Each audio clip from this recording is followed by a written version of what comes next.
All right, so hello everyone. My name is Nicole Hammer, and welcome to the CD6 Meet the Candidate Forum. I'm the president of the Volusia Young Democrats and the vice president of the Florida Young Democrats, and I'm joined by Gavin Cox, who is our president for the Volusia Young vice president for the Volusia Young Democrats, Peter Shaper and Max Kuhn from the Marion County Young Democrats, and Gary and Liz from the Flagler County Young Democrats. Unfortunately, St. Johns County was unable to join us tonight. Our candidates are George, Jess, Selmont, and Josh Weil, all of them running to be the Democratic nominee for the CD6 special election. Our goal is just to allow people to be able to hear from the candidates before voting. We ask that questions are no longer than 3 minutes to be able to ask and receive questions from anyone able to join us live tonight. So Josh, would you like to kick us off by telling us a little bit about yourself and why you're running for office? Absolutely. So my name is Josh Weil. I'm a public school teacher. I've been an educator in Orange and Osceola County for the last 13 years. Math and science teacher. The last few years, I've worked in school leadership at Kissimmee Middle School. And, education was the issue that really made me enter this race. When I saw that Michael Waltz was being nominated for National Security Advisor, my first thought was, wow, that's going to be an interesting race to watch. And then when I saw that Trump's plans for the Department of Education, we knew they were going to be dissolved. We knew that, we were going to see an impact on schools from kind of shifting these responsibilities over to other departments. But when I saw that the funding was going to be disconnected, right, that this meant that, all of your Title I funding, all of your funding for students with disabilities, all of this, instead of going directly to the schools now, was going to get distributed to the states. And that our wonderful governor was going to be able to give this money out, allotted at his own discretion. Um, that was the kind of eye opener for me that this is something people don't understand, right? This is something that the voters need to understand how deeply it's going to impact their local schools. Title I funding for those schools makes up about 30% of the budget. And as someone who works in a Title I school, I can tell you we are already stretched so thin that properly serving and educating these kids is some days feels near impossible. But if you take away 30% of the budget, it will be absolutely impossible. The schools are going to be completely devastated. And it's not going to matter if you voted for Trump or Harris. It's not going to matter, if you wear a red hat or a blue hat. Your child's education is at serious threat. And it's the type of issue that we need to be able to get out and educate voters across the spectrum on. And that's my area. I mean, that is my number one issue. And so I felt that this was a race that I could, enter and, really make an impact in. And the response has been incredible. So, it's been 5 weeks now. We've raised over $200,000 for this campaign. We have support coming in from all over, and that's what it's going to take to win this special election. It doesn't matter what the voter registration advantage is anymore. It doesn't matter how many Republicans live here. It's going to be who can get the most votes out, and Oh, that's time. there we go. And then just same question. Sure. I'm running. It's a little bit more existential, I think, for me. We had a great candidate in Hillary Clinton, incredibly accomplished woman who unfortunately did not win. We had a great candidate in Kamala Harris, incredibly accomplished woman who did not win. And coming out of November, I really felt like there was a voice not being heard, and not the voice of white male voters, but a voice of the Democrats that really speaks to the unfairness in our economy right now. Uh, you may not hear this a lot as younger people from your parents, but you have it worse than we had it. Our generation. Maybe your parents are trying to motivate you, and they're saying, you guys have it easy. You got to get off your tails, but you guys have it rough. And I was your age in a boom time when the internet was really just invented, and there was opportunity everywhere. And it was a really exciting time. And when youth culture was sort of taking over in America, and you guys are out there, and it's rough right now. It's really rough. And it's my generation and the generation above us who did this to you. We turned our universities, when we went to our universities, our state universities, they were kind of dumpy. They were dumpy cinder block buildings, and we turned them into palaces, and then we handed you guys the bill. And, we got low interest mortgages. And then when the bill came, we pushed that down to your generation. Now it's really hard for you guys to buy houses. I have two kids that are in college, a freshman and a junior at University of Alabama. Roll Tide, I have to say that. And 1 minute. they're both in ROTC there. And like you guys, they are great patriotic American young people who love their country and want to succeed and are setting out into college and into the workplace. And it is really, really rough. And the reason I'm running is to try and get the Democratic Party to wrench itself back to where it was when I got involved, which is people first, labor first, unions first, workers' rights, a fair economy, not a top-down economy, but a bottom-up economy. And that's why I'm running in this race. That's the existential reason for running this race. As Josh mentioned before, we've both been candidates before. We know how to run. We're accomplished candidates. And this is a race that is a very interesting race for us, logistically. And that's time.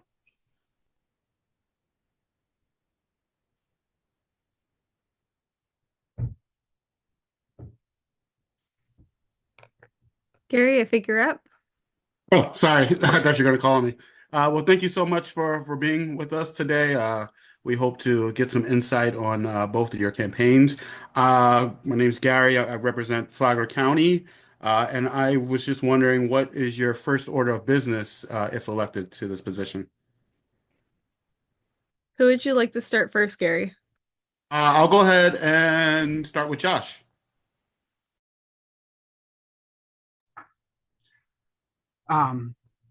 Well, I've been asked this a couple of times, on day one, what are things that I would do, as orders of business, joining the Progressive Caucus, co-sponsoring Medicare for All are right up there for me. Things I have to do before I leave on the first day. But education, because this is something that is coming out of the executive department. This is something that is going to be more difficult. We've got to be able to get in front of it, and getting the extra seat, because honestly with these 4 special elections, it's basically tied right now, 215. But we have to make sure that we're able to get in front of it, and that we're able to protect the federal Department of Education in order to protect the over 95,000 public schools in this country. So first day. I don't think I need 3 minutes for that.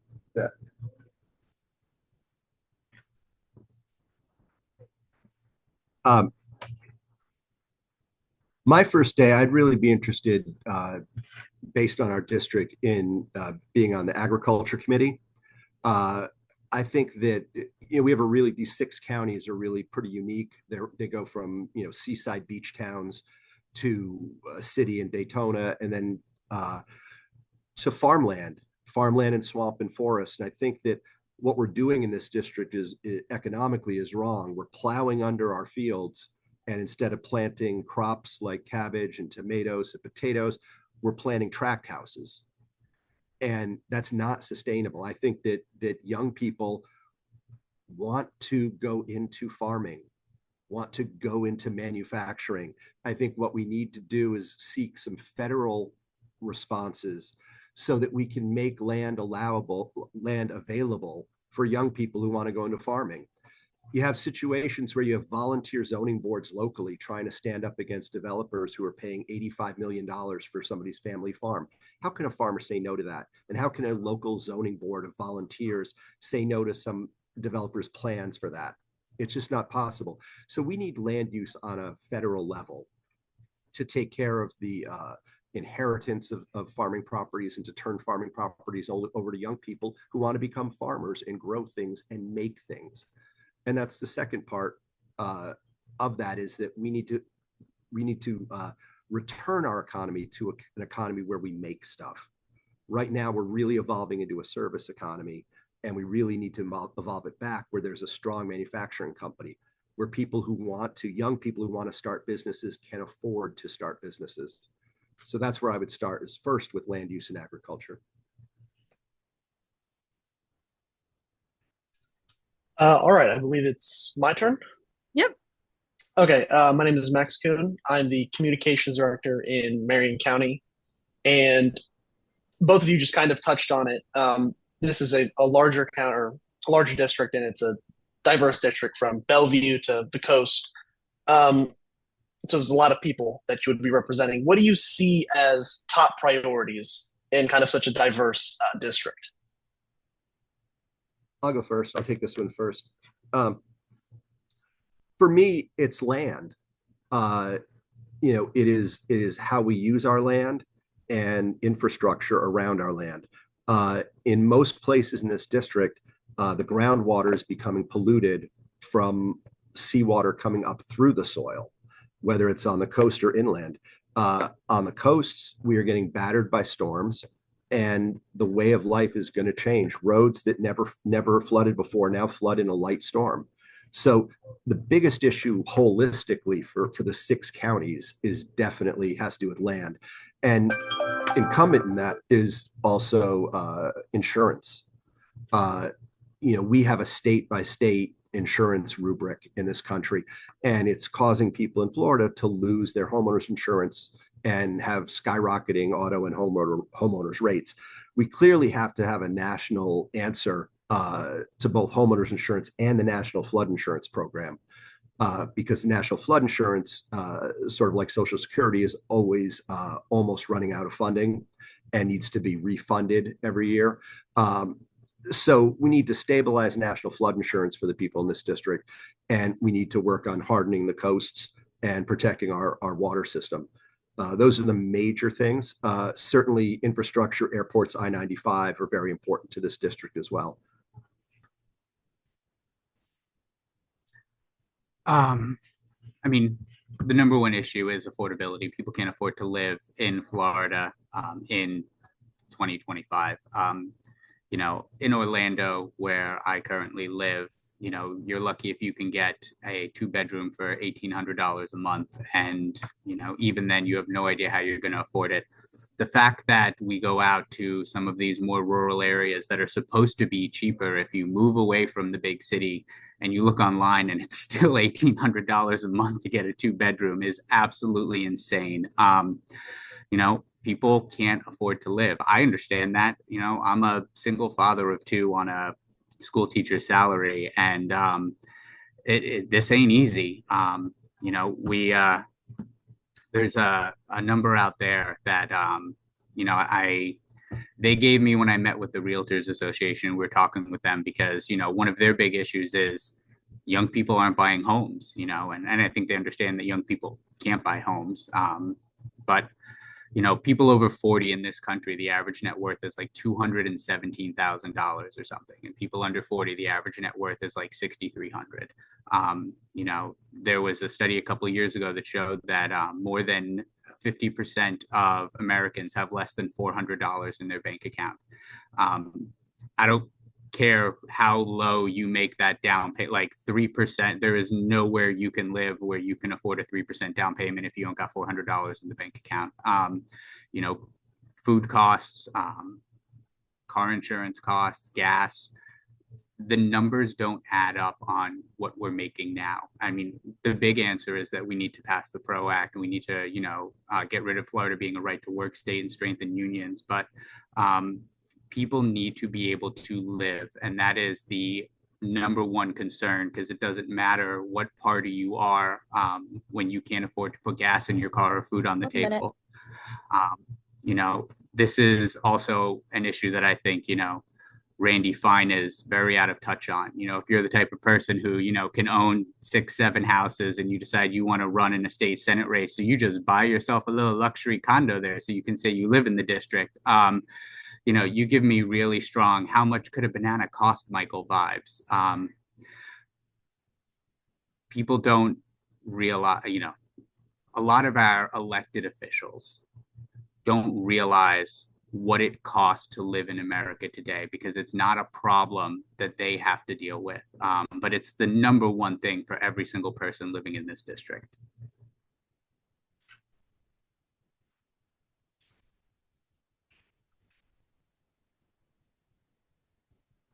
Awesome. So my question is, um, which should be to the surprise of no one, how do you plan to involve young people during your congressional term? Josh, you can go ahead and start.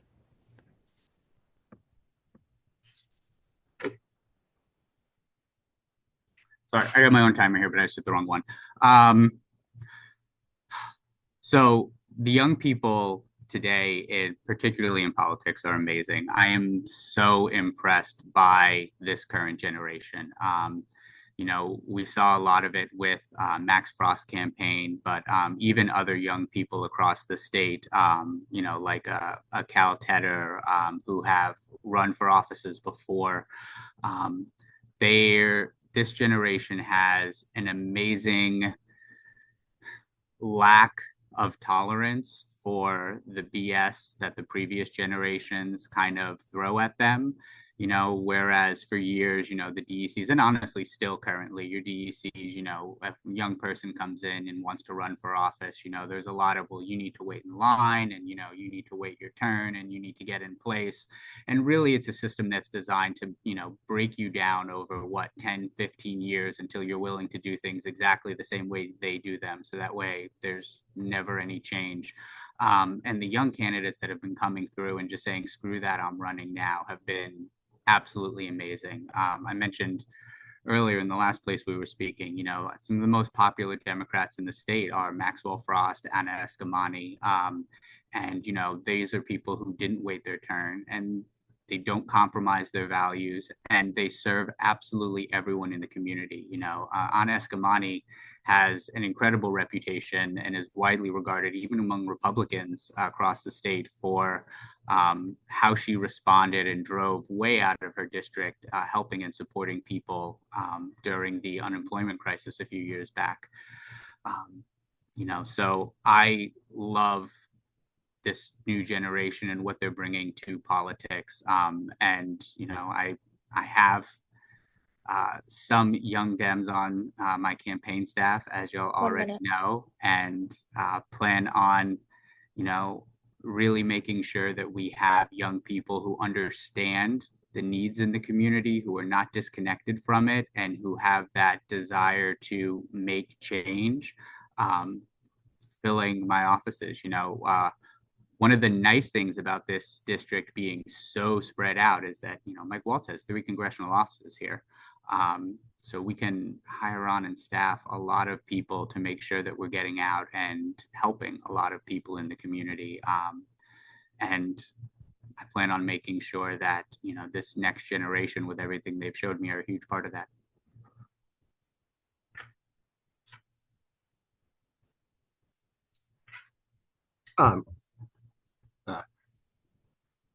Thanks, Josh. Yeah, elections and campaigns and congressional offices have always relied on the labor of young people, and a lot of it unpaid. And I've been one of them as well. I was a White House intern for President Clinton, and it's one of the things that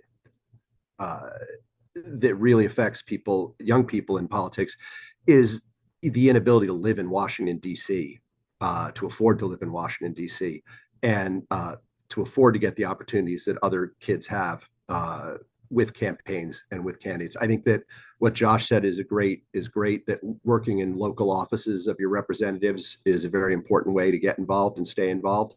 I think the youth are incredibly motivated. And, I was lucky to speak at the March for Our Lives a few years ago. Probably had about 3,000, 2,800 people here in St. Augustine. Amazing youth run and oriented event.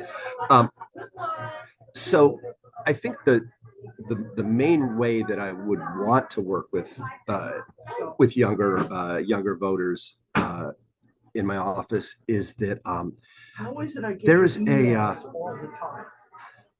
there's a we had a barbecue with a bunch of parents and Republicans and Democrats, and we were getting into it and going back and forth. And there were some college students there, and they were really taken aback at us arguing. And at the end of the argument, it was just like, "Oh, you want a beer? Do you want a brat? Okay." And we just went back to it. And they were amazed that they came to us and said, if that had happened at school, somebody would have gone and asked to be moved to a separate floor. They couldn't be friends with that person. They couldn't sit in class with that person. That being around that person would trigger them. And I think that one way I would try and bring young people into congressional office is to show them debate and how we can debate with people we disagree with, but still be friends. And I think that that's something that may be lacking in this internet world of these silos that we're all in when we're listening to our own voices, which is this art of debate where we can talk about things and disagree and then pat each other on the back and still be friends and get in the same car or be at the same barbecue together.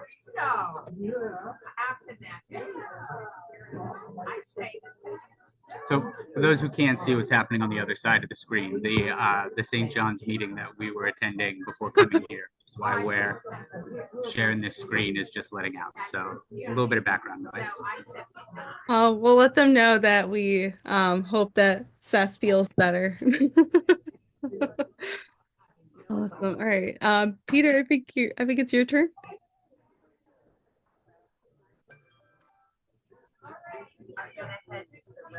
Okay, do you know where we want to go? No? Okay, we're right. Peter, are you still with us? I don't know. Okay. Oh, sorry about that. I apologize. I thought I was still on mute. Hello. My name is Peter Shaper. I'm the president of the Marion County Young Democrats. You probably don't need me to tell you that things have gotten a little bit complicated in Florida for the teachers. It's had been hostile, and now with the upcoming administration coming in, it's going to be difficult even more. Project 2025 wants to phase out the Department of Education. It's going to weaken funds for our schools. So my question is, will you fight for better working conditions and raises for teachers? And if so, how? Guess, can you go first? Jess, go first. Yes, please. Will you fight for better raises for teachers? And if so, how? Was there anything else to that? That's the question. Okay.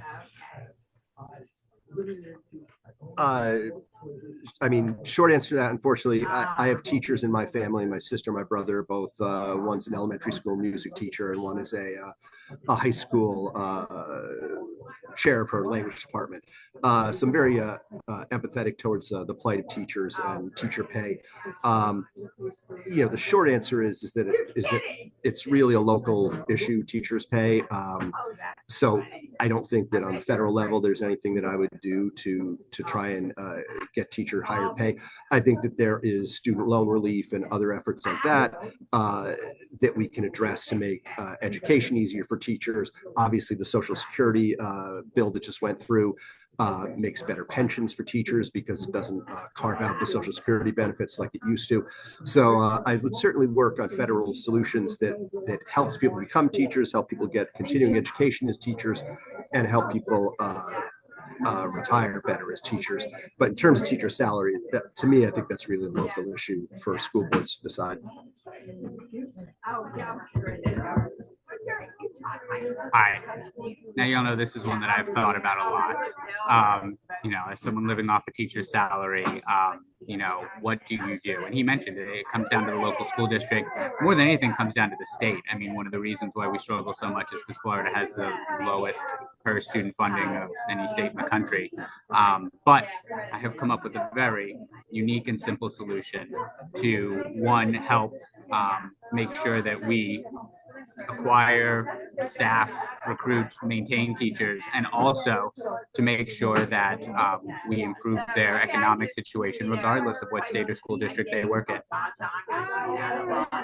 If you are a public school teacher, you are exempt from federal income tax. Done. So I do that and just volunteer, volunteer a lot of things. Awesome. Thank you.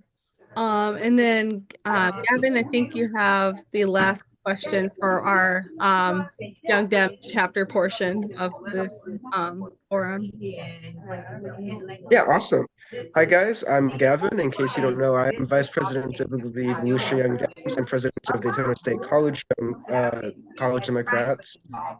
My question for you guys is, how will you fight to protect and enshrine the rights of LGBTQ?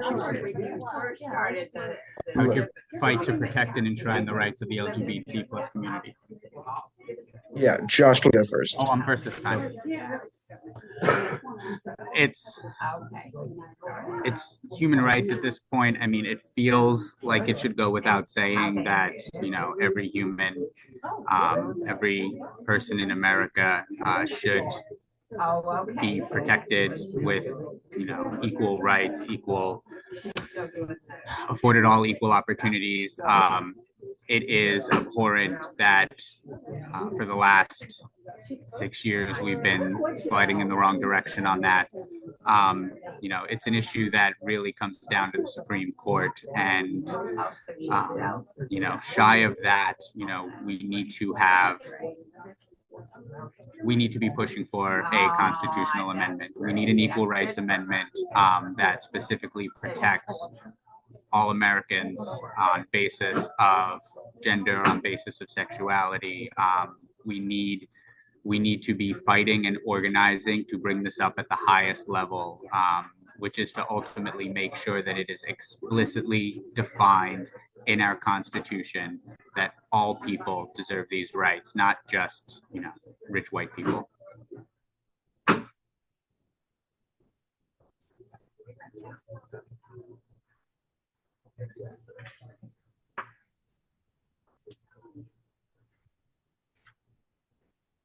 I certainly echo everything Josh said about the importance of protecting the LGBTQ plus community and the importance of having Supreme Court justices who recognize human rights for all. I think that the Republicans have really put on a misinformation campaign. Everything they do is a disinformation campaign. They really have a disinformation campaign about rights, about human rights. They make us think that the more rights you give to a group, that means that we take rights away from you. That rights are a zero-sum game.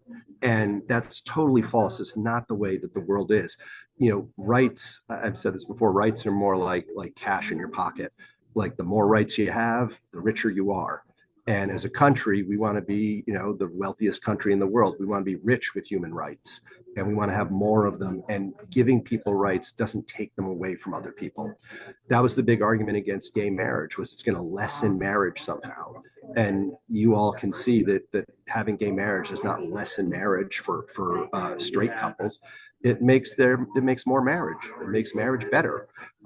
So we need to enshrine rights for the LGBTQ community wherever we can, and whatever methods we can, whether it's legal, judicial, and we want to live in a country that has more rights for all, and be a country that shows the rest of the world and leads the rest of the world in creating more rights for more people.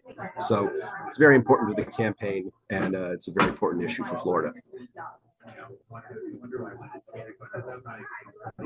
Awesome, thank you. Sorry, I'm trying to correspond with Gabrielle to ask the friendly Yeah.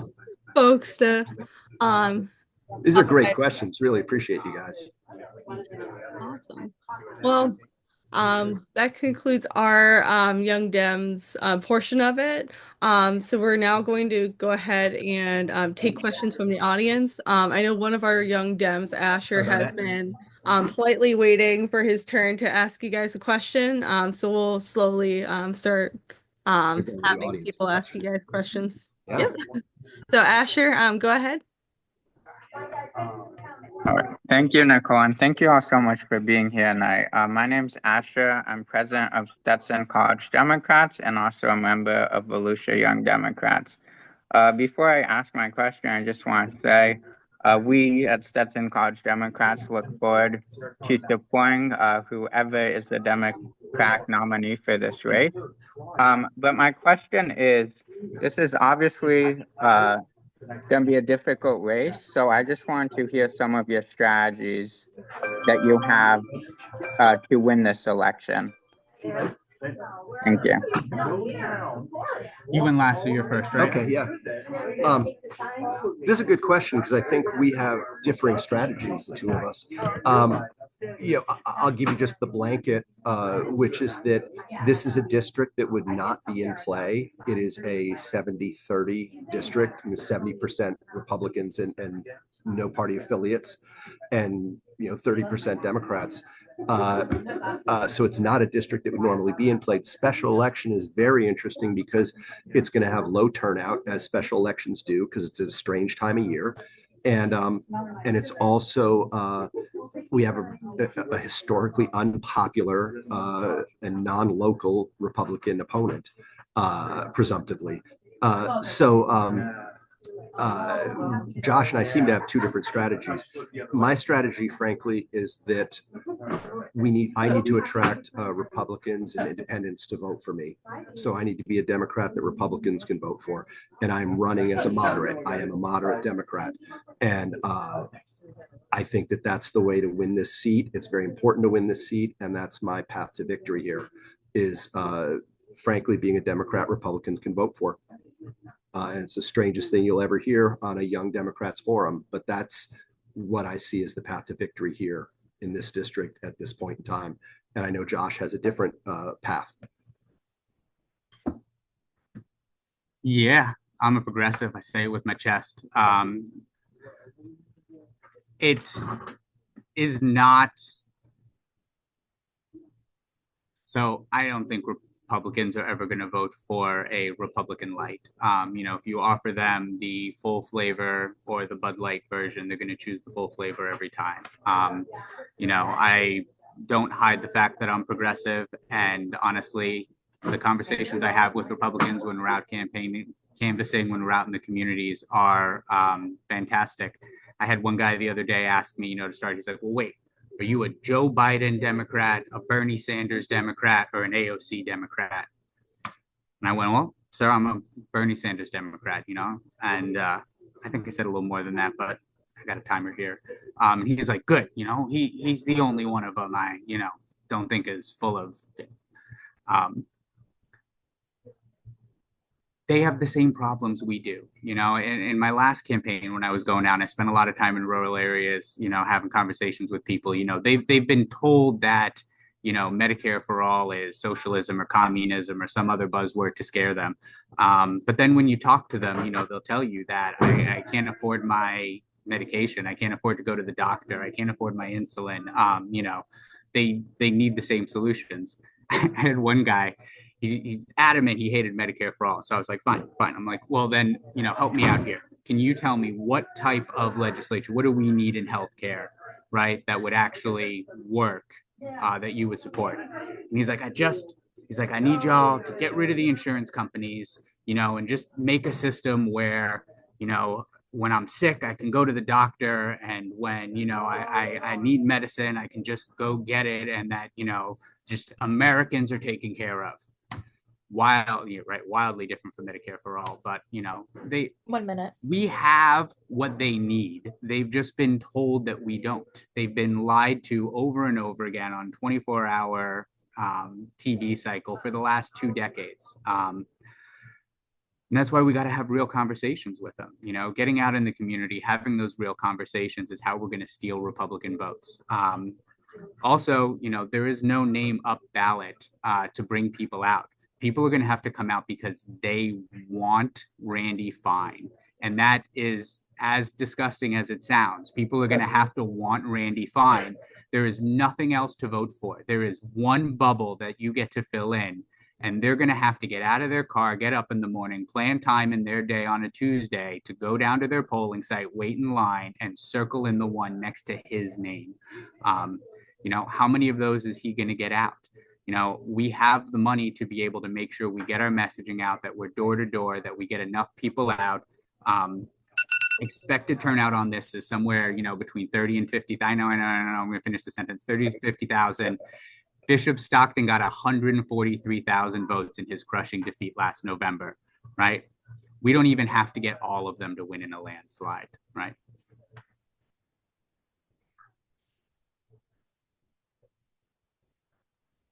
Awesome. Thank you for that. Is there anyone else from the audience that wanted to ask a question?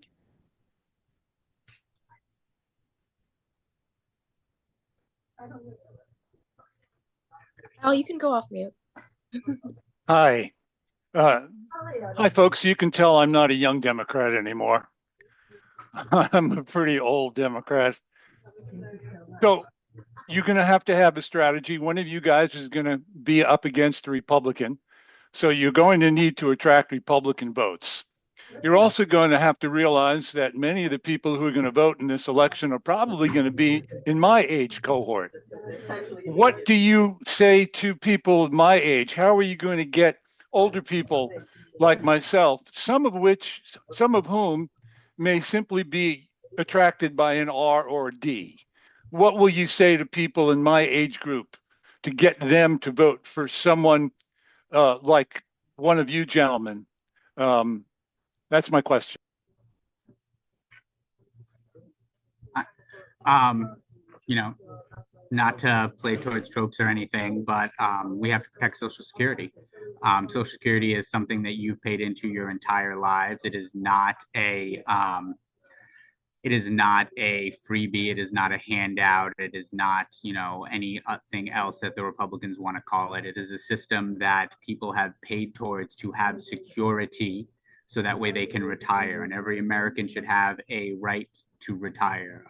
You know, the fact that we have an economy and a system that seems to be designed today for everyone to, you know, just work until they die with nothing else, is not something that, you know, Republicans or Democrats really want to hear or sign on to. You know, Rick Scott, who is now sadly a leader in the Senate, you know, is the leading proponent for getting rid of Social Security. We have to protect Social Security. We have to enhance it. I mean, we have to make sure that the type of support that we have for people, allowing them to retire, exists. I mean, Medicare for All does a huge bit with that. You know, working on solving the housing crisis, making housing affordable has a huge bit to that. And then, you know, we can look down to the generation below. You know, grandparents are concerned about their grandkids. They want to make sure that there's clean water, that there's clean air.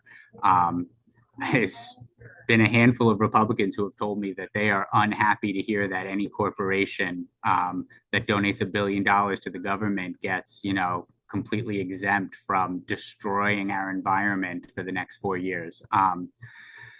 You know, we're going to protect education for their kids and their grandkids. We're going to make sure that they have clean water and clean air. We're going to rebuild this economy into something that looked like it might have when you were a young man, Al. 1 minute.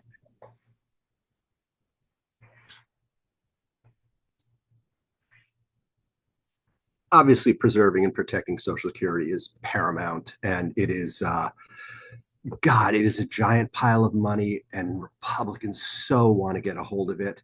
It is just so tempting to them, and it drives them crazy.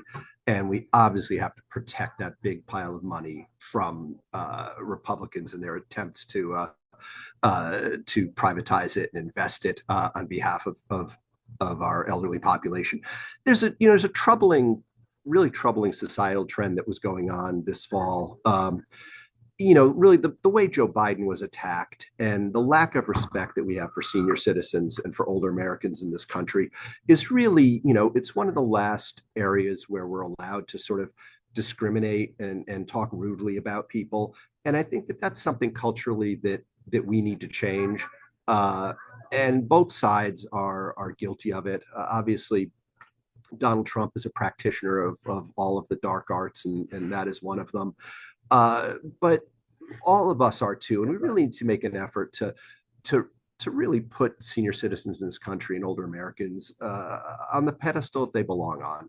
I'm not saying this in a pandering way. I'm just saying it's really the way that we treat older Americans is really not the way they should be talked about in our culture, and not the way that they should be disrespected. And I think that's something that leaders we really need to do, and really that's something as young Democrats you really can do. I've been mentored all my life. I've had great older people in my life who have shared their knowledge and their wisdom and their advice, and we have this Grandpa Simpson, attitude of old people, and it's comical and it can be cute, but especially with Joe Biden this year, it's really been so mean spirited and painful. So I really think that we need to obviously protect older persons, on fixed income, protect their ability to live and live on their own when they want to. But also we have to respect them more in our society. Awesome. Thank you guys. The next question I have is from Rakeem Ford, who is our current elected official for the West Volusia Hospital Authority. Hi, how are you guys doing this evening? Doing great. Awesome. I know seeing how hopefully when one of you guys do win, you will get a committee assignment, most likely former Congressman Walt's committee, but in a perfect world, what committee would you want to be on and why? Either one can go first. You just went right. So. I really, because of my background, my first job out of high school and in college was working on a farm. And so I really do like farming. I really do like agriculture. And it is something that up here in the St. Johns County part of our district, I drive through the potato cabbage fields all the time. And, I really think that agriculture is a great committee to be on, an assignment that I would love to get. I mentioned this before, but I really think that young people have a care about the planet and care about our environment. And I think a lot of young people want to get into farming, and they have no idea how they can get 1,000 acres of land. And I think there are really interesting farming opportunities for example, mushroom farming, where you're taking horse manure and growing mushrooms for restaurants on it. And that can be done in a very small amount of property. And it's really, to get young people to have jobs that are in making, manufacturing, building is something we need to do in this economy. There are too many in this population who are sitting home while the rest of the population is Ubering their food to them. Or there are too many people who are going on vacation and the rest of the population is driving the Uber to take them to the airport. In the old days, before my time even, there was a manufacturing base in this country, and people weren't all working for the other half. They were building stuff, and it gave people great pride. And I think that working in agriculture is a great way. I think there are tons of micro agriculture businesses that we should be supporting for young people to get into. So that would be the assignment I would like.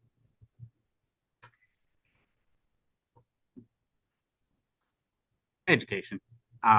It has to be education. That is the area that really has been my life's work, and not intentionally at first. I graduated. I got my first bachelor's degree in 2009 at the height of underemployment, and spent a year and a half, scraping rent money together by tutoring for $25 an hour. And, then ultimately found my way into my first teaching job in 2012. And similar to this, the first thing, my first kind of impression after starting was, my God, like how much like politics this is. And education is, though. I mean, you have, school boards are locally elected, individuals, you're dealing with spending taxpayers' money, and, everyone in leadership or administration is responsible and accountable for that. And so, these are where the solutions have to come from. One of the biggest things that I've learned, and I learned early on, is that most people in schools know how to make them better. The problem is working within the funding and the restrictions and the rules that are kind of put in place that, especially here in Florida, where we have the largest school districts in the country, district policy that is, I'll use my Orlando schools, for example, like district policy that's designed to, be to best serve students at Jones High School and Dr. Phillips High School is just incompatible. And so the schools have to work within this. So the solutions are going to have to come from it. And, we can make the largest, grandest changes and improvements. We can, ensure that funding goes out for all schools everywhere. We can ensure that, that teachers have the pay, the benefits that they need, that student funding is there, that the resources are available, that the curriculum is defined properly, all from the federal government. That's where we can make the most impact and the greatest improvement for, our current schools, which will ultimately improve the next generation. Thank you. Thank you. That was really great answers. And before I exit, I want to say thank you guys. I feel the camaraderie and the, dare I say, brotherhood between you two. I know you guys are, going against each other, but I feel very good about you both feel like really great human beings. Just want to give kudos to you on that. We're gonna start splitting a 2-bedroom apartment. We're gonna put it on YouTube for everyone to watch. Honestly, it's really great talking. It's great talking about democracy. It's great talking to voters. We both get jazzed about this. I mean, it's it's an amazing country. People are great, and it's great to travel around and meet them. So it's an honor to talk to all of you guys and hear your questions. So thanks. You're welcome. The next 3 weeks would be really painful if we didn't actually get along. We see each other a lot now. Yeah. Are you guys best friends? Are you going to start a sitcom? I feel like you should. That's not a real question. Just so you know, don't start the timer. Thanks so much, Nicole, for organizing this. This was great. I do have a quick question, if you don't mind. Oh, sure. Just for both of you, have either of you had any leadership experience that you think will help with your position if elected?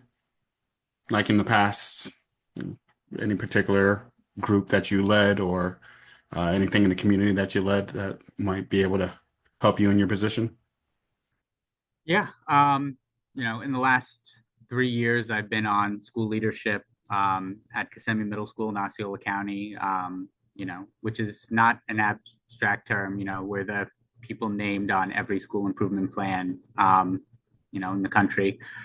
And yeah, my first year doing that, I had a staff of 17 math teachers that I was responsible for overseeing and supporting. And, for me, supporting teachers, and I think this goes in any position, in any business place, supporting people is not about, making them do things the way you want them to do them. It's about, helping develop them, helping to ensure that they have everything that they need to succeed, and learning what their strengths are and how they can best help the organization or get to the end goal. And that's how I treat all of this. I mean, that's how we've organized our campaign. We've been able to hire on a number of people to work in this campaign, and the fact that it's kind of been our internal conversation recently is just, how well the people have fit into the spots, how well they're working together. You know, the organization of the team is what's allowed us to be so successful so far. You know, people aren't being asked to try to do things that they're not qualified or prepared for. People are given all of the support that they need or the help if they need it. And I think that's how you lead. You know, it's not standing up top and barking orders and watching people work. It's, you know, being a servant in terms of making sure that they have everything that they possibly need to succeed. Like that's what I'm responsible for as the leader of this campaign, and that's what I'd be responsible for as a leader in the community.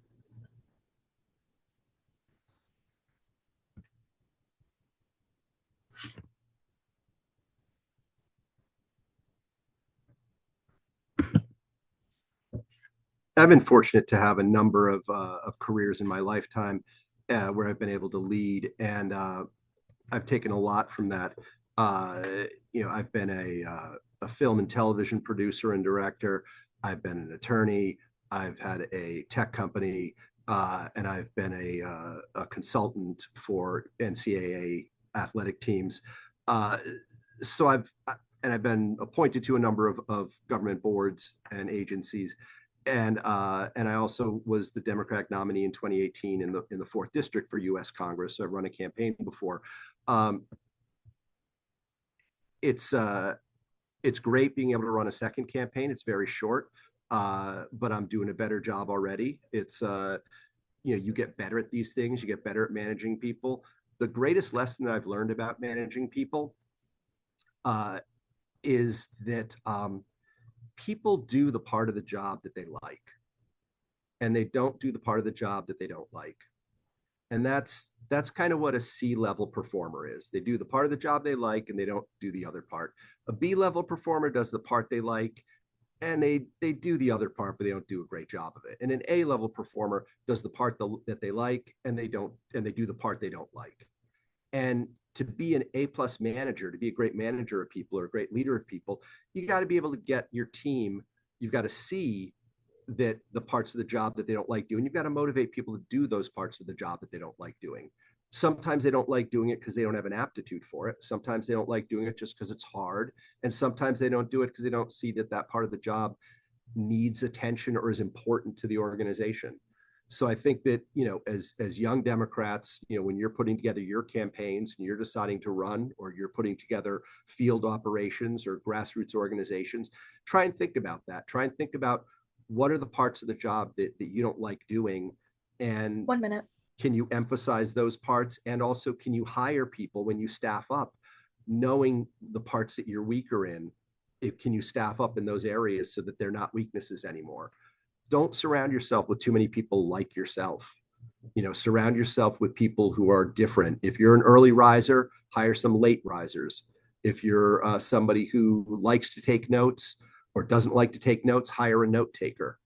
You know, it's not just diversity in the workplace. It's not just about people's backgrounds, but it's about different learning styles, different work styles, and different parts of the job that people like to do. So that's my time. I started it when you started talking. You had like 20 seconds left, but Oh, That was someone else's watch going on. that's okay. I'll end it there. okay. Awesome. So I did get a question sent in to me. They said that they are at the event for their son and can't ask the question directly. Well, You guys are okay to take a few more questions. We can sure. wrap it up if you need to, but I just wanted to let you know that there's still some interest in asking you questions. I just didn't want to monopolize your guys' time. If someone sent it in, we can answer it. Absolutely. You can do a lightning round of a minute and a half. Well, this one may You want me to do require a that? little bit longer of an answer. So the elephant in the Zoom room is that you both currently don't live in the district. What are some of the ways that you have in the past or currently that you're trying to get a pulse for the counties that you would be serving? You went last, so you go first. Okay. Well, that's not true. I live in the district. Elkton is in St. Johns County, so it is in the district. So but I don't think that. So I want to make that clear. I live in the district, but I don't think that that's such an important issue. To be honest, as knowing the district, the way that I know the district is because I had two kids. They were athletic kids, and my wife and I sat on half the aluminum bleachers in these 6 counties, going to Pee Wee football, Pee Wee baseball games for the last 15, 16, however many years they played. And, one of my sons went to Embry-Riddle for a year down in Daytona. So I'm very familiar in Daytona. I've done work with Bethune-Cookman University down there with their athletic department. All right. And,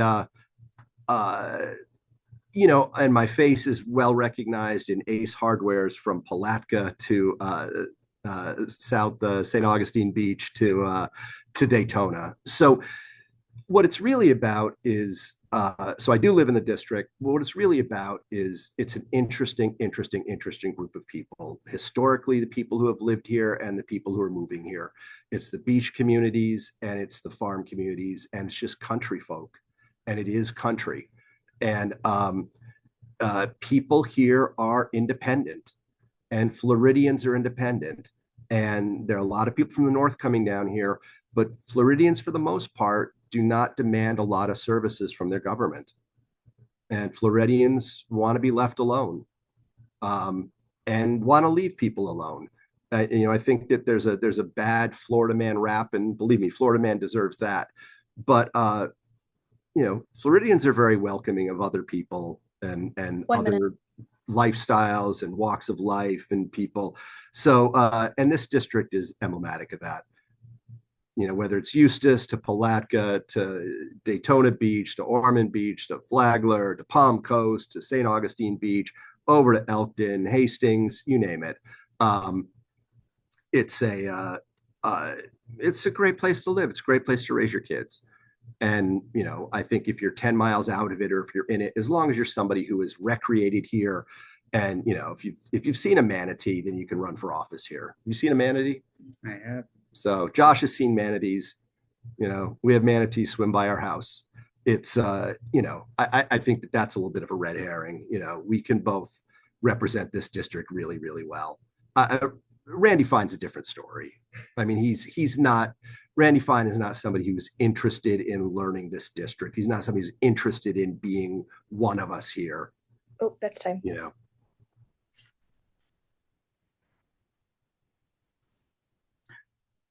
Yeah, I currently live in Orlando. I work in Osceola County. Back in late 2020, I started a statewide campaign for U.S. Senate that I ran for 18 months, and it took me all across this state. I was involved, supporting other campaigns. I came out and canvassed for Manal Fakhoury when she ran for mayor in Ocala, and worked with her.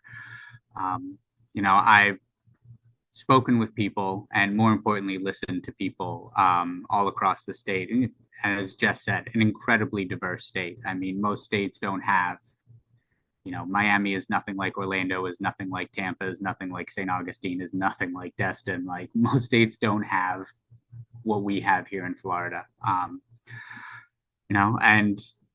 would move in to the district today if I could afford it. But if for no other reason than, making a shorter commute to my offices, when I'm the next congressman from this district, I will live in this district. I will live with the community that I'm serving, and continue to listen to their needs.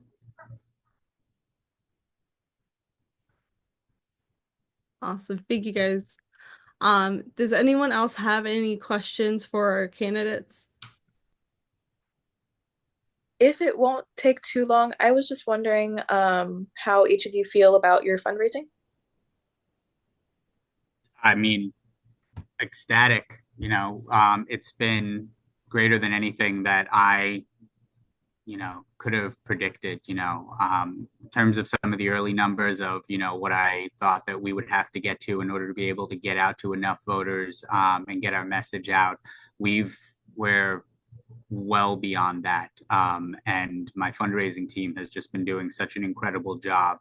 of really getting our message out and, getting that financial support back for the campaign. So, we're going to have all the money that we need in order to get our message out to make sure that, we've knocked on all the doors, that we get as many voters out as possible. And look, the Republicans are absolutely sleeping on us. Like, they're in interviews, they're saying there's no race after January 29th. One of them was asked recently, like, how they're going to step up their campaign after the primary. And there's no campaign after the primary. It's over. I at some point, I think that they'll look around and figure it out. But, if they're going to they're going to concede any number of weeks or months or days of time in order for us to get our message out while they're not, it's just even more of an advantage for us. So as long as we have the money to get the message out to voters, that's all the money that we need. And it's coming in.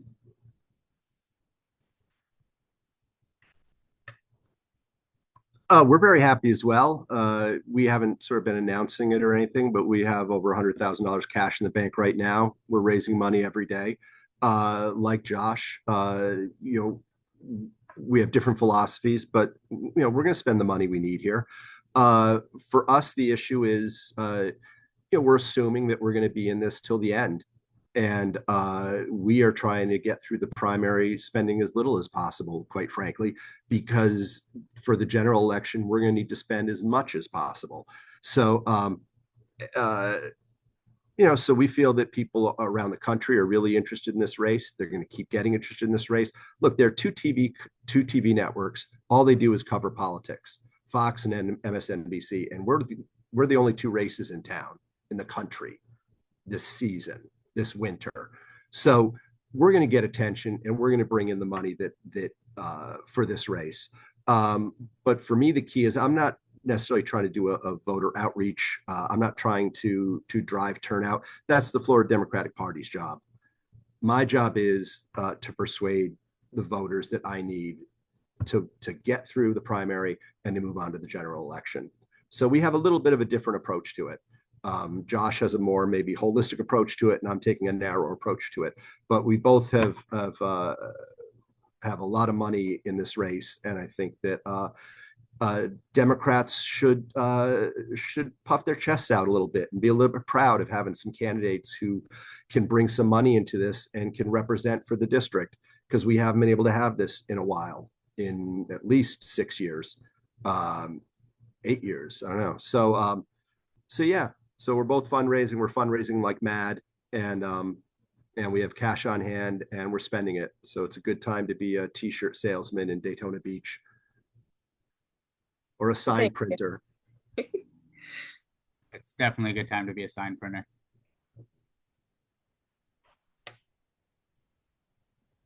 Awesome. Does anyone else have any questions for our candidates? Well, come out and see us and say hi. Introduce yourselves, those of you who haven't met yet. And it's gonna be a 3 weeks, crazy 3 weeks. It's gonna be fun. Oh yeah. This is how you pick leaders. Oh yeah, for sure. I just want to open the floor one more time just in case anyone had any questions and wasn't quick enough. All right, seeing none. The last question, and yeah, I know you guys thought you weren't going to get any more questions. Is there anything else that you feel that voters should know about for your campaigns that we didn't ask on this Zoom call?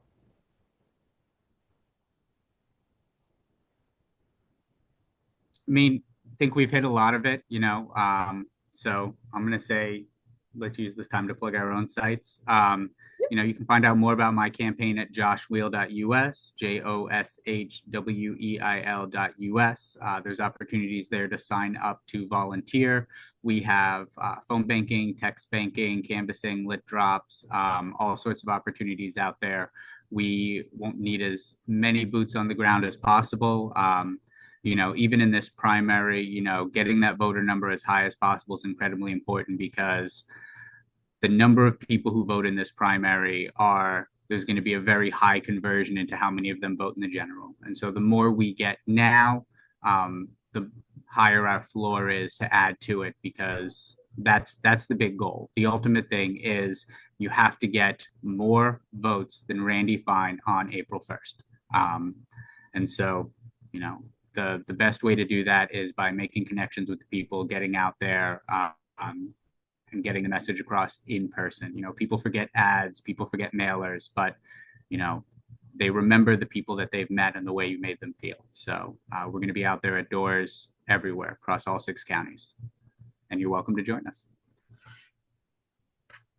Yeah, I just want to say to plug my website too, Selmont for Congress.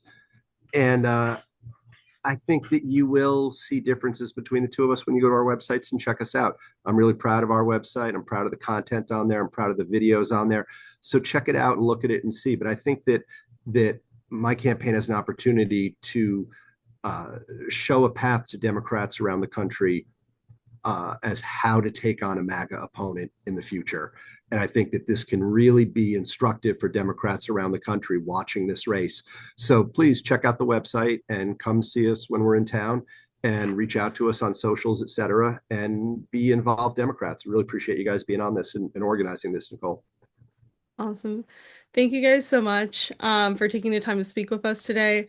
Well, I'm going to break in real quick because I just got breaking news. I just received a text that I have received the endorsement from PDA National. So Progressive Democrats of America has just officially endorsed me for this race.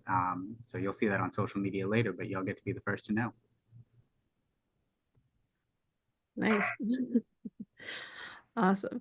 And is there anything else you guys wanted to add before I officially close this forum? I just stole one, so you can add one more if you need. Yeah. Oh, no. I'm glad they didn't endorse me. No worries. Well, this is the end of our candidate forum. We are going to be posting this candidate forum to our social media pages, and also forwarding it to some of our local news outlets, like I said, to make sure that you guys have an opportunity to get more coverage on your campaigns and the work that you guys are doing. And if anyone watching at home has any questions about how to vote for the January 2025 primary, please reach us at communications@FloridaYoungDems with an S at the end.com.